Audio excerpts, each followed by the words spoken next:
Hi, I'm Hans from Dakota Angler and Outfitter in Rapid City, South Dakota. Today I'm going to tie a basic parachute dry fly just to demonstrate how you do the basic parachute dry fly tying technique. It's a very versatile pattern because you can change simple elements such as the color of the materials involved and come up with an imitation for any number of mayflies, and in smaller sizes works great for midges as well. So what we're going to do is I've got a standard dry fly hook in the vise. This is a Daiichi 1100, and I've got some olive Tiemco 16-aught thread. I've been messing around with this new thread. I really like it. And I've got that already started on the on the hook just behind the eye. And now I'm going to go ahead and tie in a tail. And the tail is going to be hackle fibers. My hackle fiber tails of choice are a Coq de Leon. And what we'll do, wrap back to the back of the hook. I want my tail to be just about equal to the length of the hook shank, maybe slightly shorter. Tie those in. Capture them right on the top of the hook. Wrap those down towards the eye. Trim off the excess. Now I'm going to take and tie in some fluoro fiber for a post material. I'll tie that in about a third of the way down the hook shank from the eye. I'm going to trim off my excess here in the back at an angle. And I'll go ahead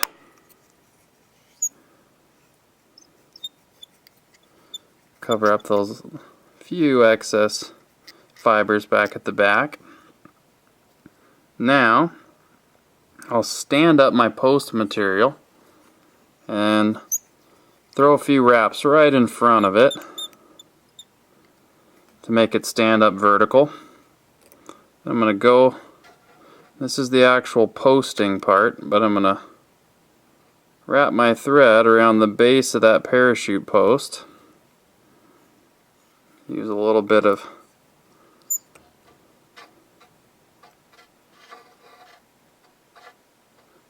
thread to build up a post there.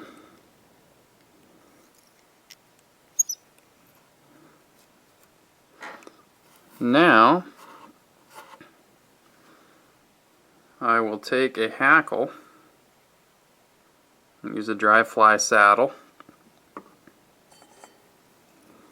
I'm going to lay this at kind of an angle, the stem, just at a little bit of an angle to the post. And I want the cup of the hackle facing up. You can see that this hackle fiber has a little bit of a cup, and you want that cup facing upright. I tie that hackle stem down, and then I'm going to wrap the hackle by doing some more posting wraps right to the base of the post. Now I'm going to take and tie or wind my thread back to the bend of the hook. So now I've got the tail in place, I've got the post with some posting wraps, and I've got the hackle tied in also with some posting wraps.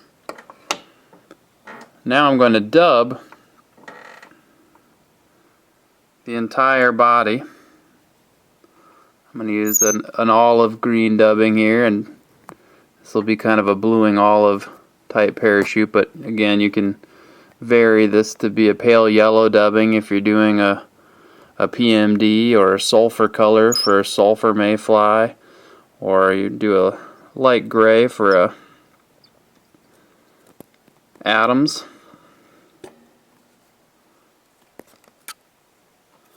It's a very versatile style of fly because just by changing those colors you can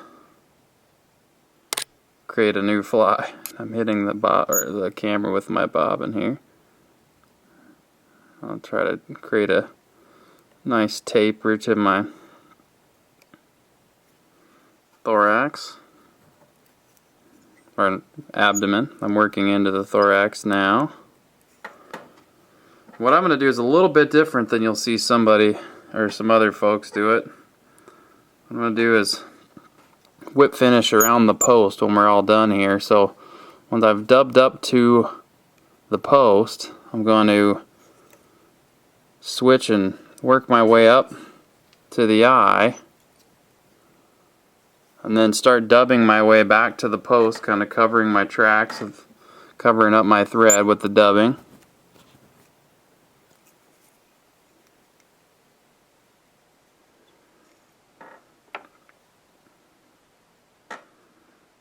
And when I've gotten back to the post, I'll just fill in the last remaining gaps.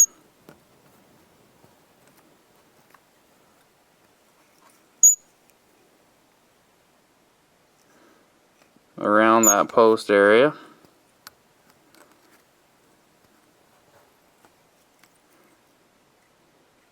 Then I'll switch when I've run out of dubbing back up onto the post with my thread wraps.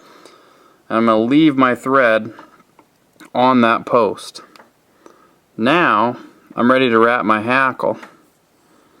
And I don't like a lot of wraps of hackle on my parachute, so I'm just going to do